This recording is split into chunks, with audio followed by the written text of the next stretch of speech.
From the City of Angels, you are listening to the James Salazar Media Podcast. On today's episode, we're going to talk about my future predictions for this year. So let me strike the music and I'll meet you on the other side. Engage. Ask not what your country can do for you. Ask what you can do. It's one small step for man, one giant leap for mankind. Say hello to my little friend. No, I am your father. I'd like to take this chance to apologize to absolutely nobody. And welcome to the James Salazar Media Podcast, where you get your weekly dose of pop culture, politics, and futurism. Happy New Year, everyone. Hope everyone is doing fine. I don't know how, since we had an insurrection. Not funny. I mean, 2020 came out of that party saying, I nailed that shit. I will go down in infamy. And 2021 said, hold my beer. How about some insurrection?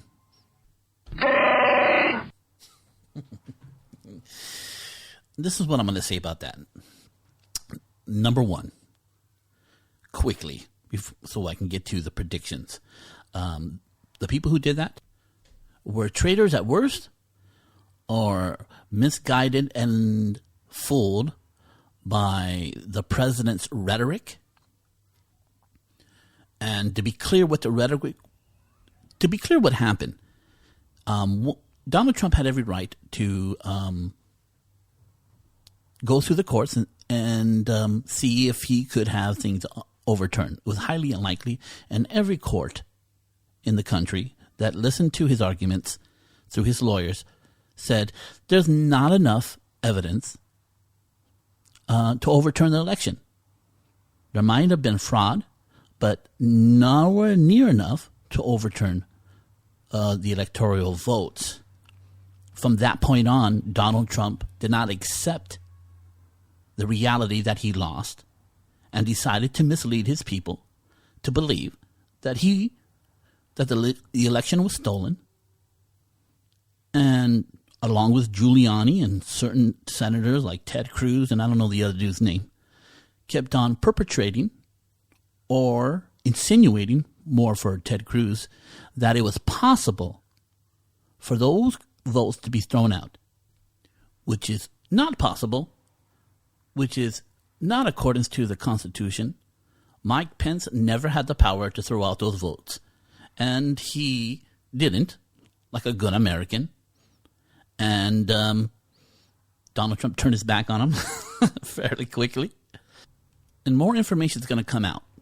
Now, at this point, it looks like when people believed the president and saw that it was not happening, what was not possible to happen, but he made them believe happened, they started to riot. Misguided at best. Or, if information comes out that they planned this and it was a traitorous insurrection. And that's what it was. We must be clear and precise, like the president wasn't, that technically, in his speech, he never incited a riot. Technically, legally. You need to say, I want you to go to the Capitol and I want you to violently protest. He covered his ass by saying you should go up there peacefully. And people try to use the idea that he said fight. We should go up there and fight for your rights and for your election results. Every politician who used the word fight was guilty. We would have every politician be thrown out, unless we're gonna get rid of no politician can use the word fight, and that's what politics is about. It's fighting for your rights and your values. So I think when he said you should go up there peacefully, that sort of covered his ass. Now, did he raise the heat and with his rhetoric? Absolutely. And even though legally it doesn't fall under incitement, he does bear responsibility for misleading the people and lying to them. So he should be censured. But But the fact of the matter is, and I don't know why nobody's focusing on this, that he told Michael Pence to throw out the electoral votes from Georgia and Pennsylvania, which is against the Constitution, which is a set of laws. So he was asking Mike Pence, encouraging Mike Pence to break the law. That is an impeachable offense, clearly. So I think they should censor him and impeach him on asking Pence to break the law, which Pence clearly didn't because, whether you disagree with his politics, he's a patriot. So disappointing. The biggest economy in 50 years. Highest employment rates, especially for minorities. 2 Middle East peace deals. Igniting the space race for NASA and the Space Force.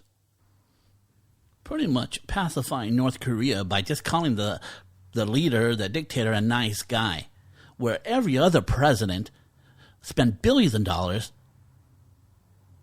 sent our military over there at risk of our soldiers' lives, and all you had to do is say, you're a nice guy, and he would stop his shit. He was very inactive during the Trump administration, and people say he legitimized him. He should have never legitimized him. No, he's not legitimized just because Donald Trump called him a nice guy, but he stopped testing nuclear weapons, which always made Japan very nervous, and we're always trying to keep them from creating a military because, they're going to create transformers that's going to kick everybody else's ass, and who knows if they're going to be nice. So, let me tell you something. If you could calm a potential Hitler by just calling him a nice guy, if you can save 6 million Jews' life by calling Hitler a nice guy, would you call Hitler a nice guy? Absolutely you would. If you could keep him from causing World War II and killing millions of people, North Korea can easily ignite World War III. All those accomplishments thrown down the drain because he was a fucking sore loser and he decided to lie about Joe Biden stealing the election and pretty much screwed his options to come back as president.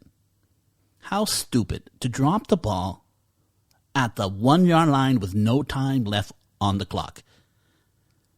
That's a special kind of stupid.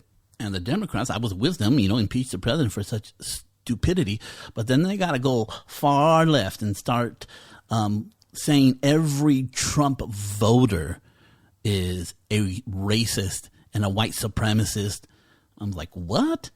And that if BLM stormed the Capitol, they would have got shot. Do you not know that BLM and Antifa stormed hundreds of Capitols through the whole summer, and the police didn't do shit, which was incredible. In fact, police were told to stand down, do not do anything, let these people do what they're going to do, because you guys are not very popular right now.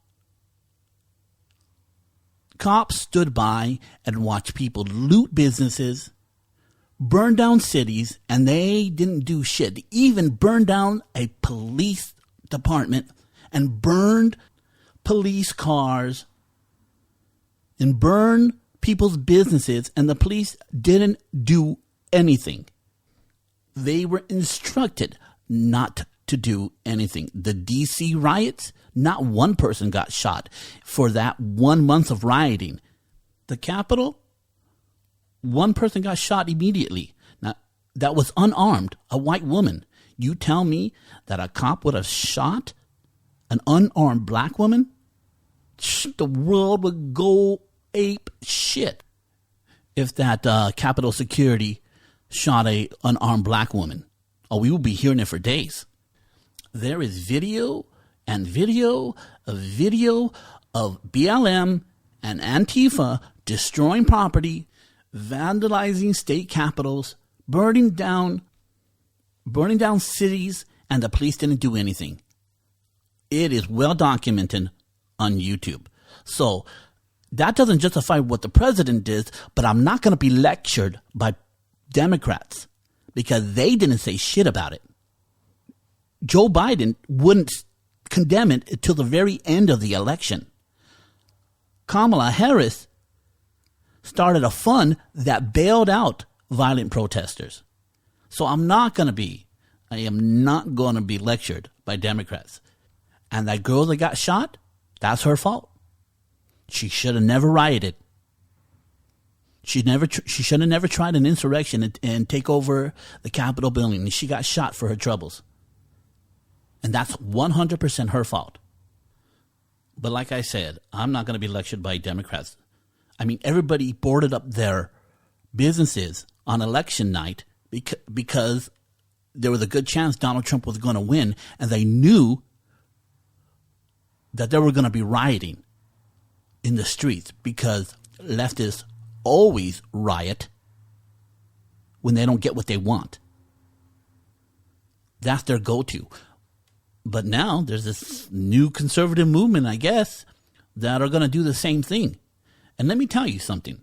Because the Democrats didn't condemn the violence, and some incited it, like Maxine Waters, you taught people that peaceful protest doesn't work. Only violent protest. That's what we learned this year, that violent protest works and it gets you what you need.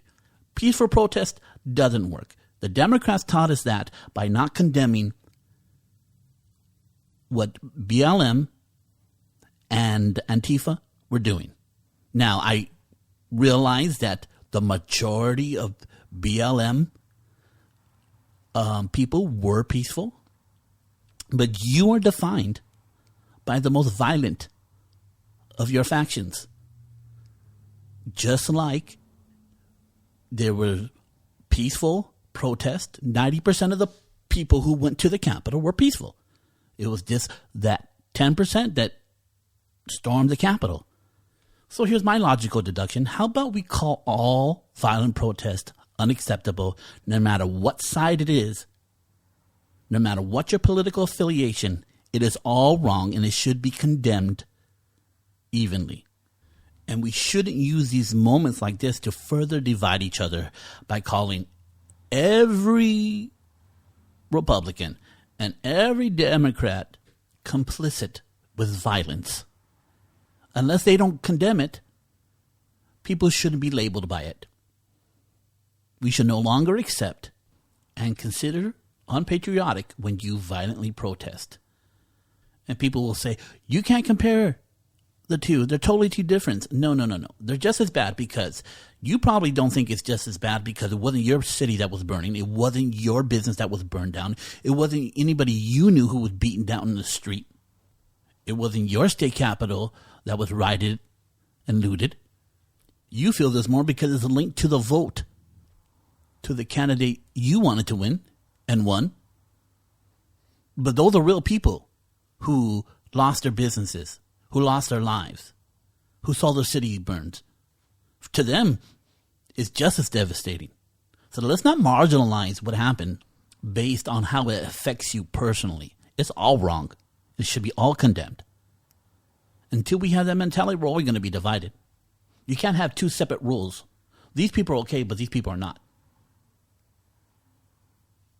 I think that makes sense. But that's all I'm going to say about this. 15 minutes. Way longer on this than I wanted to. Let's get into my predictions of the future.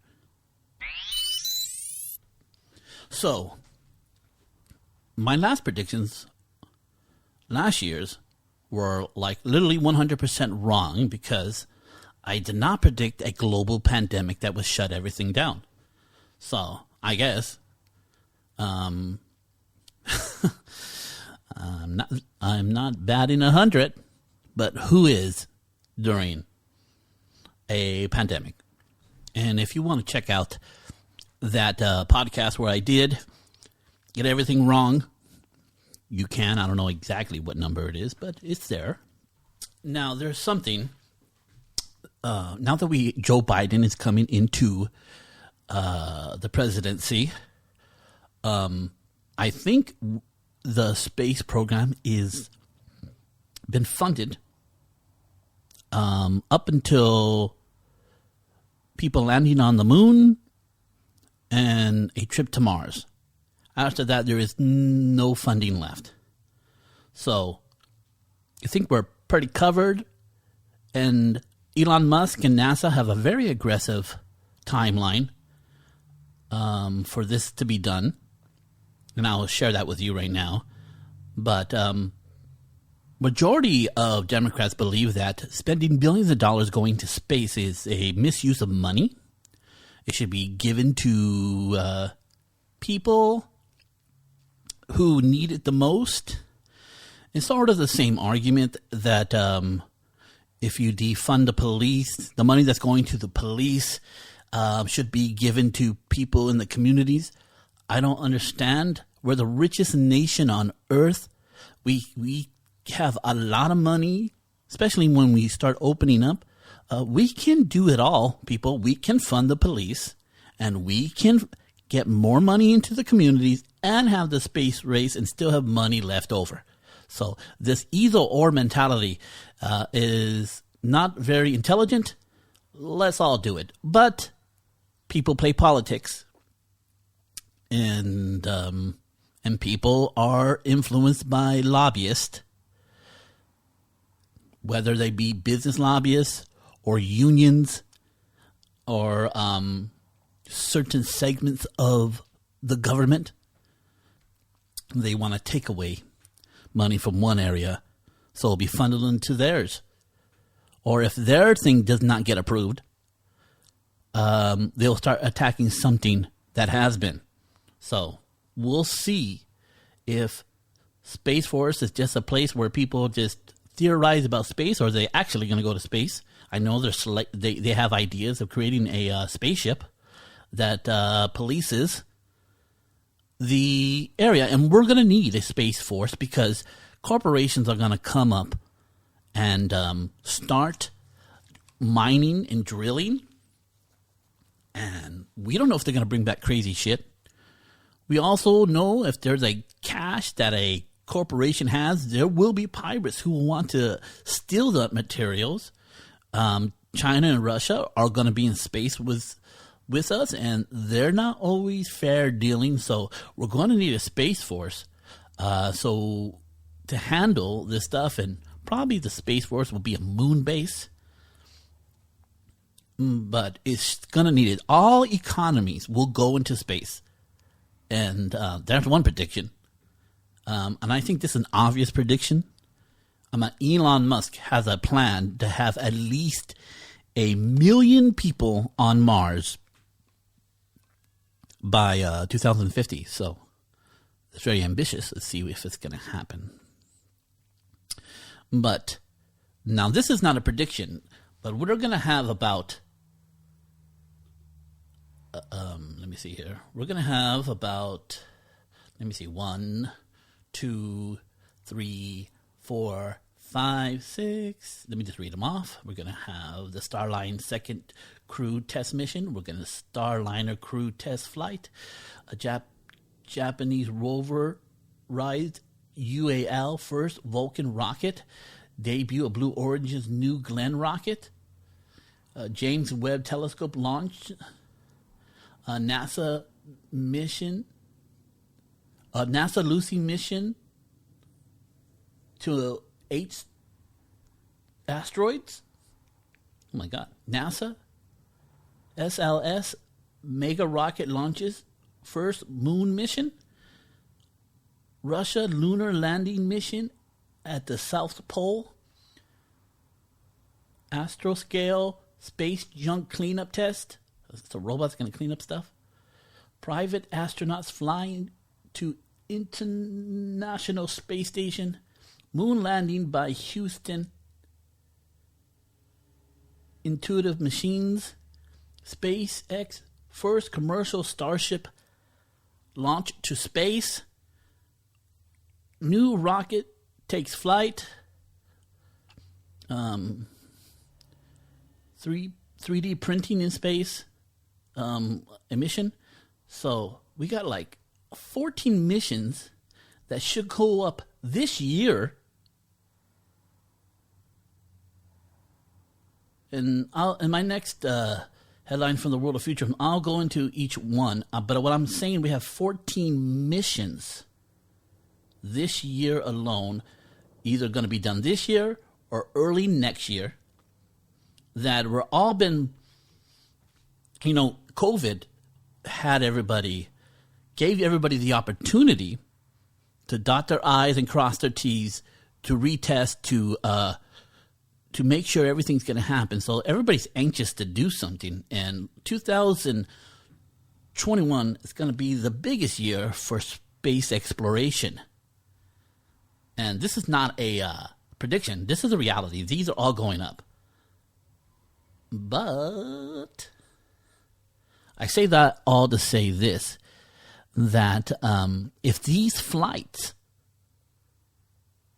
are all pretty much successful, you will have a horde of, towards the end of the year, probably after summer, you will have other companies start to create their own missions to space, probably open up their own SpaceX, and they're going to let these people be the petri dish, let these people take the risk, and if they see some success, there's a big market for corporations to start mining, and they're going to need rides up to space, and they can't depend on just SpaceX and NASA. So you'll see other companies, probably some aerospace companies, probably some airline companies getting into space and being the taxi for other companies. This will be the result of very successful missions, of the next 14 missions that are slated for this year. If they're done successfully, you will see a host, probably by October, of other companies getting into it. So people are going to be waiting to see what happens, as we should all. And this year is slated to be the biggest year for space in the history of man, because Russia and NASA were fighting in the 50s, but we got so many different space options. I mean, we got Blue Origin, SpaceX, Virgin Galactic, and they're all doing missions, and NASA. And if they have relatively success, you're going to see a lot of corporations, a lot of aerospace companies, and maybe some airlines getting into the fray. And if they are successful, 2022 will be the year of space capitalism. And if the opposite happens, that will put us back 3 to 4 years, for sure. No one's going to stop. There's too much money to be made on Earth, and people are no longer tolerating mining on Earth. So that's the way of the future. You're also going to have subsidiary like space hotels, and you're going to have some maybe like some cruise ship.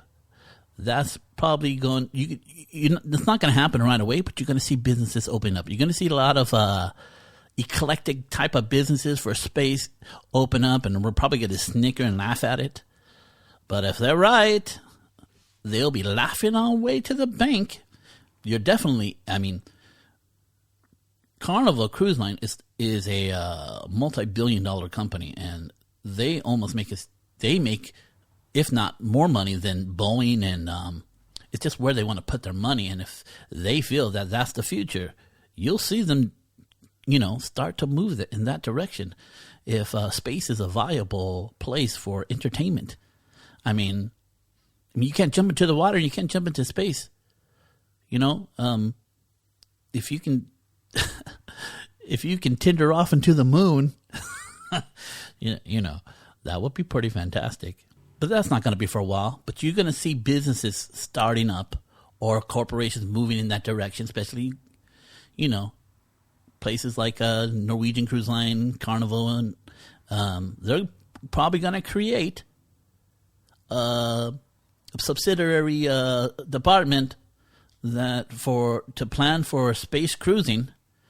If So a lot is hinging on what happens this year and how successful it is. So in the military, I think what you're going to see is exoskeleton wars. What I mean by that, every nation on Earth who has a military will be having exoskeletons for their military. Obviously, we're into that. We're creating exoskeletons for our soldiers. Have you seen Aliens, where Ripley puts on this sort of forklift suit, and she's able to fight the mother alien? That's what the future holds right now in warfare. Everybody's getting into it. You're going to see a lot of countries create exoskeletons for their soldiers to do amazing stuff.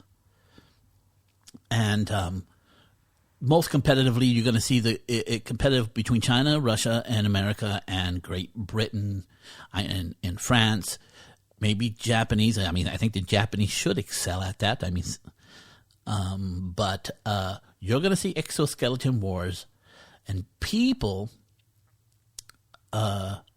you'll see our militaries, and I don't know if our military is not doing that already, with secret missions and all that stuff. Black ops, they're using exoskeletons, and maybe in the next battle we might see that. Also, we're going to be assisted. Our military is going to be assisted by robots. You're going to see these.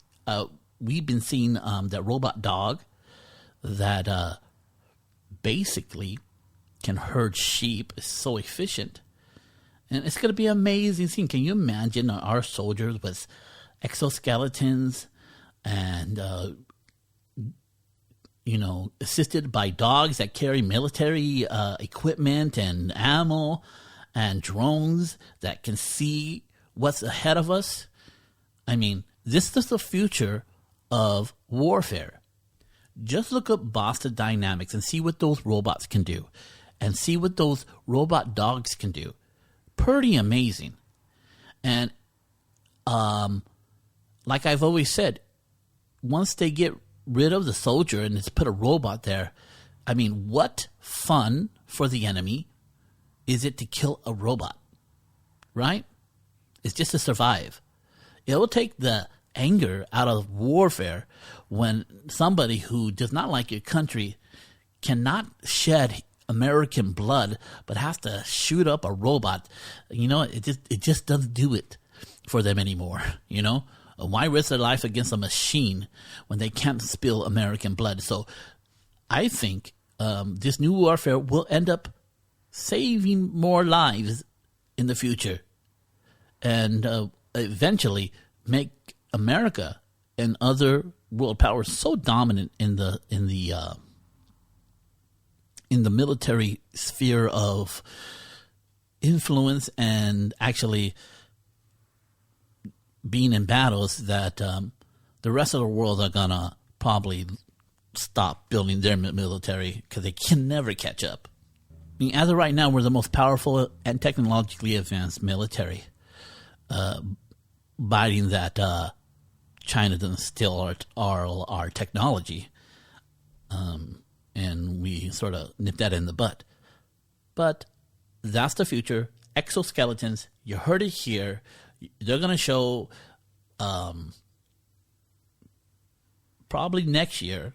You will see the Marine Corps and the Army, and they will have a promotional video where some guy's in an exoskeleton suit followed by a mechanical dog that's carrying stuff, and the future is now type of marketing. And let's go back on Space Force.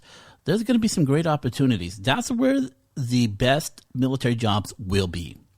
And at the ground floor right now, if you start off as a private, you can definitely work your way up to commander, captain, colonel, whatever how they build their military, because it's just not enough. They're going to be greenlining people to better positions who joined the Space Force early, and so take that in mind. And another reason to join the Space Force, that you will be dealing with the most advanced technology. The military has the most advanced technology and actually implement it. And that should be more than enough reason if you want to be someone who's into tech, robots, and coding. The front line will be the Space Force. So think about that for a second, okay? If you're some young whippersnapper that wants to be a part of something exciting, then join the Space Force.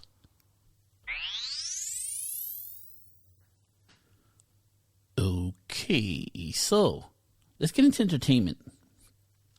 This year will definitely be the death of cable. By the end of the year, cable will be so obsolete and such a bad and inefficient way to get your entertainment. You will see in 2022, DirecTV, Dish, them go out of business, which will then have a greater demand for internet and more bandwidth and more companies. And I think the monopolies will be broken. I think Elon Musk is going to bring out his internet, and it will be the end. High prices, monopolies over areas and districts, and you can get it from space. The only thing that can hinder that will be that Elon Musk charges twice as much, and it is not efficient. So, but if you cut out cable, and you can get cable is about $80 to $100 to $120. And you're already paying for internet whether you like it or not, which is about $50 to $100. If you can cut out cable and it costs you $200, $150 for internet that's super souped up and efficient, people might jump. People might bite. And I think this will be the end. This is where the death blow of cable will happen. Number 2, large number screens for theaters are going to be out. You're going to see theaters no longer have like 18 theaters. What you're going to have like 10 theaters that are gigantic. And they're probably only going to do blockbusters that are in the science fiction and action themed, or like romantic comedies. They're probably not gonna, have them in their theater. You probably can rent that on your Roku or Apple TV. You can get in and sit in the comfortableness of your own home and watch first-run movies that don't really need they're big screens already. We have 65 to 80-inch TVs that are super affordable within like $1,500 for an 85-inch TV. I mean, you can watch a rom-com on that. But like Avenger movies, Star Wars movies, you're probably going to want to see those in the theaters. And those theaters are going to be more for the adult theme. You're going to, already AMC theaters have bars, and they're more expensive. You might see double features and charge people like $100 with a dinner. You're going to see a different model for like AMC, Edward Theater, and a more entertainment. Because here's the thing, and this is what I think, and I could be wrong. The bars are cool, but you only can drink for 2 hours. That's sort of cool. But you want something like 4 hours. And sit down and drink and eat and enjoy 2 movies. That seems more feasible, and pay for it, like $50, or like $70. I mean, that covers 2 movies and a meal. A couple of drinks, maybe $100, and you have, 5 drinks, whether they're Coke or alcoholic drinks. I don't know. Figure it out. But I think large theaters are going to revamp, and they're not going to do these small seats, and they're going to make them big, but they're not going to make full of seats. They're going to keep that model of those reclining chairs, and just charge more, because people want a more comfortable experience than being crammed into a movie theater. We don't live in those days anymore. People want food, good drinks. They want to sit comfortably, and that's where I think the model's going to go, and I think you see this major movie theater chains do that. And like I said, another prediction, you're definitely going to see more powerful internet options to fight these Frontier and Spectrum, and probably from satellites.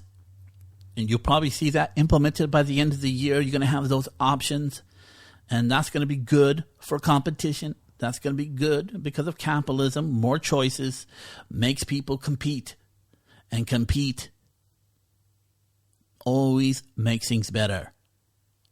Let's get into human advancement. First of all, what happened this year with COVID-19 last year, we're in the new year now, the technology dealing with infectious diseases has exploded because of need. And the advancements made in dealing with COVID are set us ahead of the curve about 100 years probably. And probably what it did for the Spanish flu. The technologies to diagnose and deal, and the new technologies with the vaccines, I think most people think that we're going to be getting virus after virus. I think we're going to be able to pretty much deal with virus efficiently and quickly because of us dealing with COVID-19.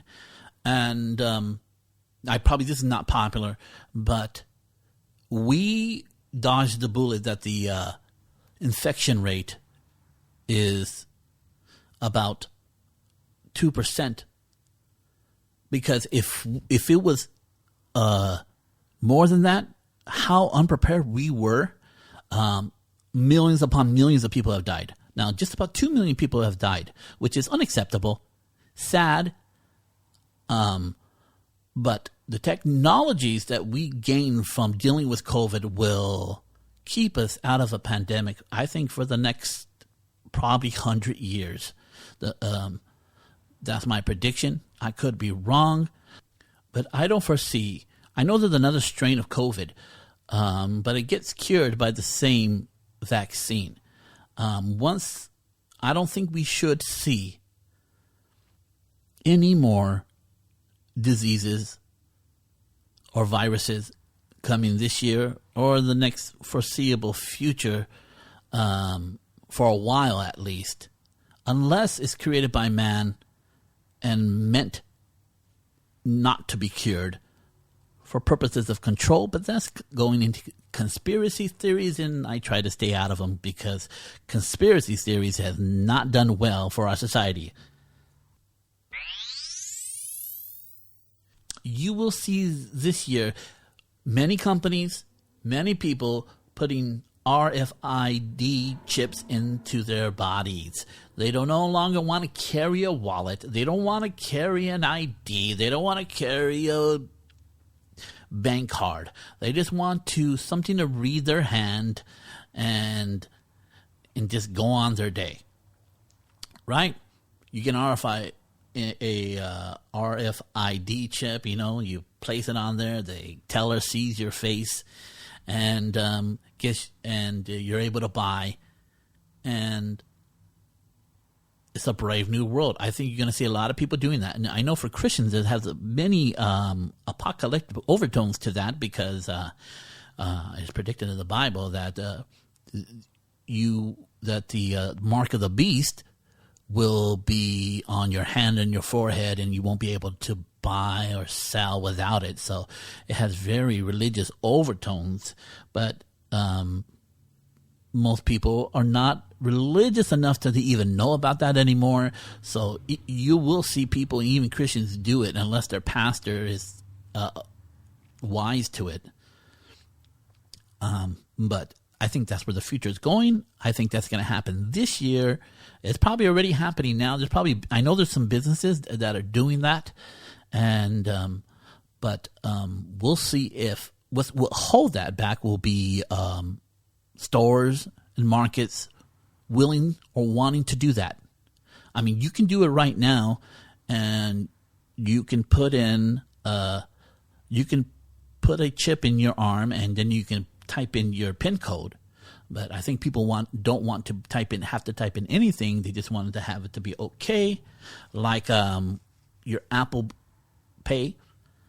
And I think you're going to see people put it into their skin. That's going to happen this year. That's what I think. That's my prediction. Augmented vision. We already know that there are bionic eyes that are going into people. And so far it's successful. They just take out the whole eye and they attach these wires to your brain that would normally be connected where your eyes will be connected, and it's going to use a mechanical way for you to see. It's going to cure vision, and that's only going to be for the wealthy this year and probably the next 3 years. But what you will see, and here's my prediction, you'll see contact lenses companies creating smart contacts that people can have the same ability of a bionic eye, which most people wouldn't want to pay for if they had a good eye. But, that bionic eye is going to have like infrared, and it's going to have probably a computer in it. But we can get contact lenses that do the same. It's going to be an expensive process, but it's going to be more feasible for the middle class. And you ever heard of perfect capitalism? Dr. Michio Kaku talked about that. Perfect capitalism will be like a contact or an eye that would read every label on whatever you buy and tell you the history of how it's made, what it's made of, whether it came from some place that oppresses people, or highlight certain foods that you can't eat. And you'll have this perfect ability to buy exactly what you need. Probably for the military, night vision through those contacts. Probably for the law enforcement, facial recognition and reading people's past. Maybe it will highlight people's emotional state. For a psychologist, it could probably do everything a bionic eye can do, almost. So you'll see these smart contacts. You probably don't need a computer screen anymore. These smart contacts will just, put up a screen that nobody else will see, and you can work on the computer anywhere and just shut it off. So the sky's the limit. You will see the beginnings of smart contacts, and definitely, I don't know about this year, but I think we'll have many more bionic eyes, and probably in the 2022 or 2025, between in there, you're going to have blindness eradicated, depending on whether people can pay for it or not, or whether it is insured or not. We always have those insurance problems in the United States and America. We are the most advanced medical nation on earth, with the inability for people to actually obtain it. So that needs to be fixed. And that's a political conversation. And I'm not going to talk about it right now. I think this year you will see 3D printed kidneys, hearts, and lungs, and they'll be implanted into animals and maybe some people, if it's possible. I think you'll see a kidney put into people's bodies for sure. If it works in an animal, people will, by the end of the year, start printing organs for humans so they can be take out that shitty one and put in the brand new artificial one. It's a good movie about that. It's called Repo Men, where where corporations sell these body parts and hearts and lungs. And if you don't pay, they come after you and they pull your fake heart out of your your chest or your lungs, and they put some shitty machine just to barely keep you alive and say, you didn't pay, so we're taking our heart back. Yeah, probably the government will have to step in and not allow them to repo shit. if they got it, it's paid for by your own pocket or is covered by the government, and no one can confiscate it for lack of payment. Just has to be a law for sure, because you can take somebody's house, take somebody's car, but you can't take somebody's life. Right? I think that's common sense. I think you'll see a lot of, another prediction, I think you'll see a lot of longevity medicine be put out on the market.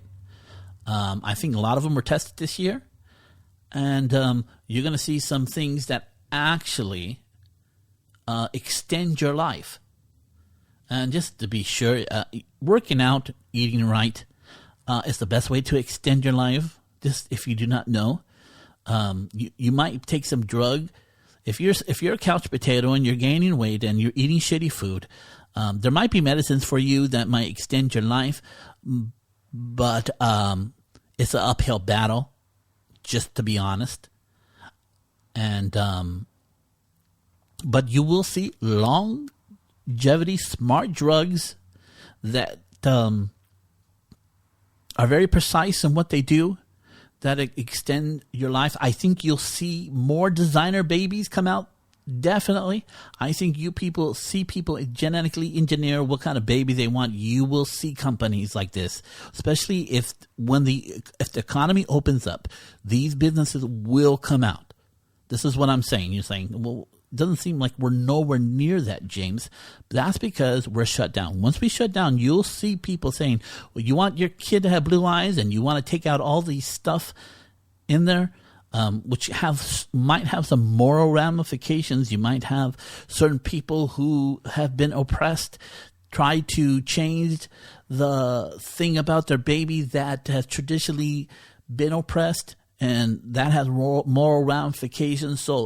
But you will see designer babies for sure.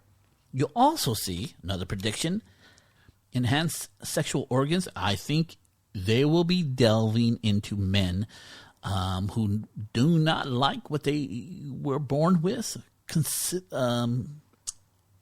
their penis. And you're going to see options for them to fix it without it turning into Frankenweenie. Yes.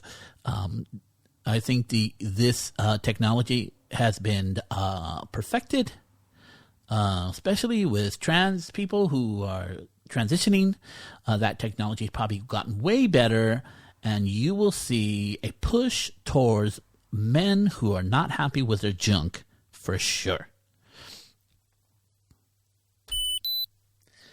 Now, let's get into future society.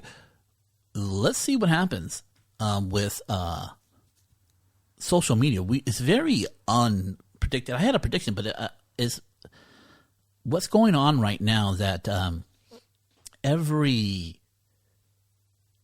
understand the need to shut down the president's account because he might say something stupid that might enrage people. I get that. Up until the Biden election, I understand that. But to shut down everybody who voted for him and shut down things like Parler seems very unwise to me. So I think, though they're trying, I think they think their motives are good, but it might be the death knell for like Twitter and Facebook, because I think instinctively people do not want a company to have the ability to shut their mouth. Now, these are free businesses and they can do whatever they want. And conservatives need to know that if they all left Twitter and Facebook in one shot, you would end those companies within 2 months. If 75 million people who voted for Donald Trump decided to, I'm no longer going to be on Facebook. I'm no longer going to be on Twitter. And not because they like the president, just because they don't like people shutting down free speech. If they all left, those companies, especially Twitter, because Twitter got millions of followers because of the president's tweets and people wanted to hear them, no matter how ridiculous they were. If everybody left, they would be done. But people just want to eat their cake. What do they have their cake and eat it too? Basically, they don't want to leave. They want to stay on Facebook and they want to stay on Twitter and not make the hard move. They want Twitter to be exactly what they want it to be. Why I say grow up. If you don't like it, vote with your feet and go to a different platform. And you guess what? Those iPhones and those Android phones have the ability to download apps not from Androids or iPhone or Apple's App Store. They have the ability to download it from a separate website so you can get the social media platform that you want. I think people need to stop being lazy. I think vote with your feet, cancel your Facebook, cancel your Twitter, and get the platform that you do want. Just work harder for it if it's truly important to you, and vote with your feet. They will get the message. Or they won't get the message, and they'll go out of obscurity, like MySpace, right? People, you know how MySpace ended? People went to Facebook and decided to open up to a better system. So all you need is somebody to create a better social media platform, and you go there. But if you have a problem with Twitter and Facebook, censoring its people, then go to a different platform. What am I going to tell you? You can't make them do what you want to do. Now, they're going to try to make them a utility and break them up as a monopoly. Then you can tell them that they have to be evenly killed with their... But it never works that way. If you make them a utility, it's just going to shut down all speech. Most likely. They're not going to have like, we're going to have a utility regulated by the government. Is not going to say, we'll have all hate speech. No, they're going to say no hate speech, no political discourse when it comes to a utility. And then you wouldn't get what you want. So just vote with your feet, stop being a baby, and figure it out. And another prediction of mine, which is not so predictive, but it's obvious. You're going to see some corrections of how our elections are done. I think you will start to see the past of going through our election process through technologies, through our phone. Our phones are more safer than any mail service. That is a fact, unarguable fact. And you will see this play out in Congress. And 100%, the majority of our electoral process will be done through our phone. We'll have election day results on the first day. Probably Georgia and Pennsylvania, these places that have the most criticism, will be headlighting, leading the path to a more sophisticated and more accurate election counting process and election voting process, for the lack of a better word. You'll see it implemented by the time we have to vote in 2 years. And I will make a prediction right now that our new presidential election in 4 years will be 90% done on our phone, which will have to, Congress will have to have free money for people to have a phone who cannot afford it, for sure. That would have to happen. I think you'll see the death of paper ballots. And last but not least, automated cars will make a big jump. You'll see every new car with the ability for it to drive itself. And you will see towns, districts, cities on certain parts of their roads, they will start to require you to put your car on automatic driving. And you're probably going to be a sensor that sees if you're doing that, and you'll probably get fined by the cameras like we do on freeways, when you get into the fast lane. The more you see areas of robots taking over the road and less people dying, the more faster will they implement and require us to put our car into automation or automatic mode.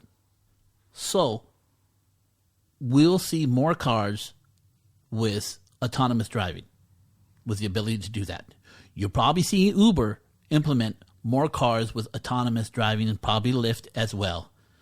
And you're probably going to see some autonomous buses coming out late this year. And it's a brave new world. And last but not least, suspiciously, everybody has stopped talking about artificial intelligence. And that should get you worried, because I think artificial intelligence is being implemented in all parts of our lives.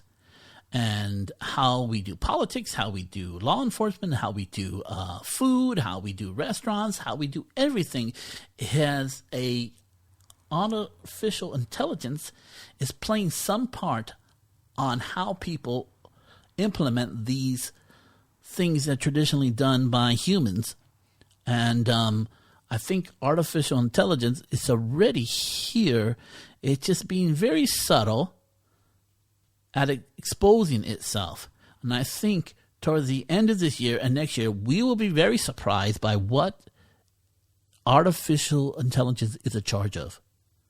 And we must be very wary, because China and Russia are also dealing with artificial intelligence, but they do not have our moral hang-ups. Like I've always said, we have a history of stories and mythologies that puts and movies that puts artificial intelligence in a bad light. They don't have that. They don't know if it's good or bad. They've never seen the Terminator and all the freaking TV shows. It's like a sci-fi trope about a evil AI. Well, they're not going to be stopped by those things. We are aware of them, but they're not.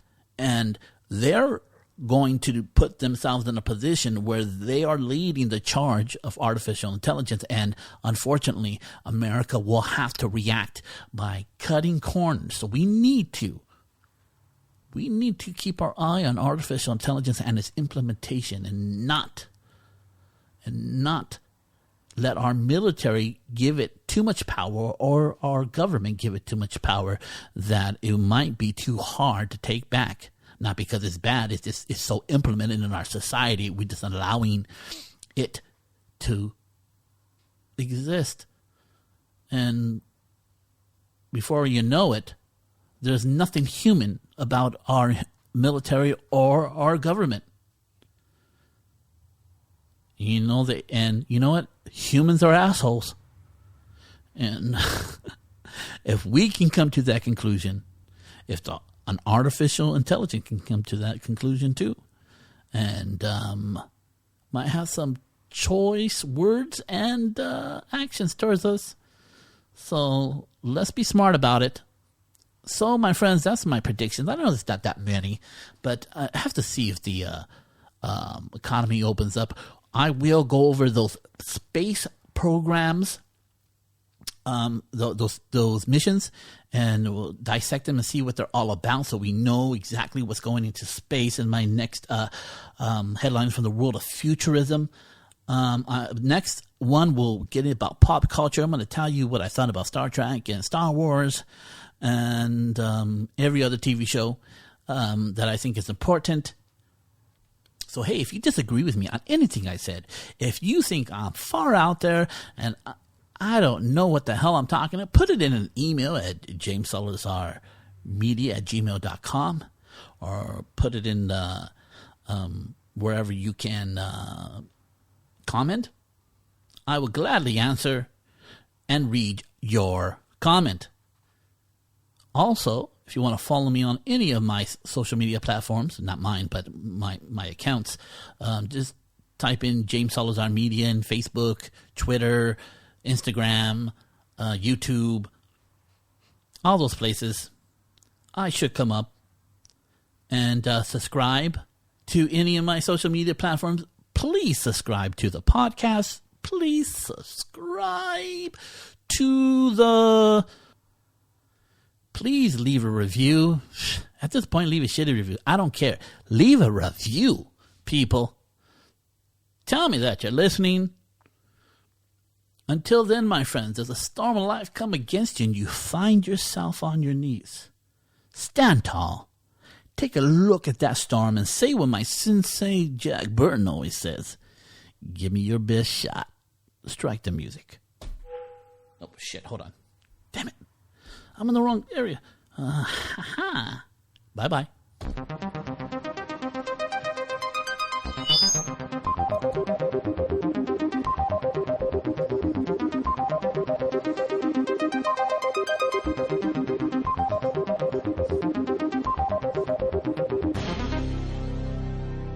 I am a robot.